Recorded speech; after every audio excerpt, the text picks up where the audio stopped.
शीत दिने फिट रहिबार पांचटी सरल उपाय। साधारणतः शीत दिने अनेक शारीरिक समस्या आसी थाए। थंडा ठारू आरंभ करी अनेक पुराणा रोगर सम्मुखीन हेबाकू पड़ी थाए। किंतु आयुर्वेदिक शास्त्र अनुसार शीत दिने मध्ये एमिति किछि नियम अछि जाहाकू पालन करी जणे संपूर्ण सुस्थ रही परिबे। आयुर्वेद चिकित्सा अनुसार अन्य ऋतु तुलन में शीत दिन स्वास्थ्य पाई खूब भल। आयुर्वेद रे यार मध्ये उल्लेख करा जाय जे शीत ऋतु आमर हजम शक्ति बहुत भल थाए। किंतु शीत दिने आमे आमर जीवन शैली को परिवर्तन कर दे थाउ, जेउ कारण आमे शरीर को क्षति पहुँचाई असुस्थ करि थाउ। आयुर्वेद रे उल्लेख करा जायथिबा किछि नियम मानिले आपण शीत ऋतु को मध्य उपभोग करि परिबे एवं सुस्थ रही परिबे। तेबे आसंतु एई पांचटी नियम विषय रे जानि नेबा। अलस्वामी दूर करवा। शीत दिन में प्रत्येक व्यक्ति अलस्वामीर शिकार हुअन्ति। सेमाने उठिबाकू मन हुएनी। अनेक लोकंको अधिक विश्राम नेबाकू पसंद करती।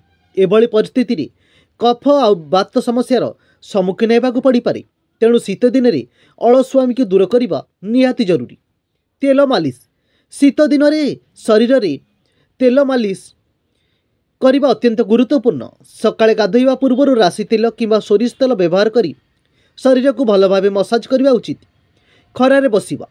शीत दिन में सूर्य किरण ग्रहण करिया मध्य आयुर्वेद रे अत्यंत गुरुत्वपूर्ण बोली विवेचना करा जाए। तेल मालिश करिया परे हालुका सूर्य किरण रे 5 ରୁ 10 मिनिट बसी तापरे गाधोइबा उचित। खाद्य रे मसला व्यवहार।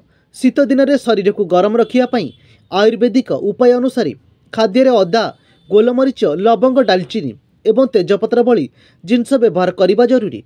यह शरीर को उष्णता प्रदान करिबारे साहाय्य करे। भात खाइबारु दूरे रहिबा। शीत दिन में भात खाइबा द्वारा कफ वृद्धि होता है। एपरी परिस्थिति रे भात खाइबाटू दूरे रहिबा उचित। जदि आपण भात खाइबाकू चाहती तेबे आपण एयाकू दिन में खाई परिबे। किंतु जदि आपण एयाकू राति रे खाइबाकू इच्छा हुए तेबे अदा, गोलमरीच गुंड, लवंग, डालचीनी एवं तेजपत्र परी गरम मसला व्यवहार करंतु। यह थिला शीत दिने फिट रहिबार 5टी सरल उपाय। अलस्वामी दूरे रहिबा। तेल मालिश करिबा देहरे। खरारे बसिबा। खाद्य रे मसला कम व्यवहार करिबा। भात खाइबा ठारू दूरे रहिबा।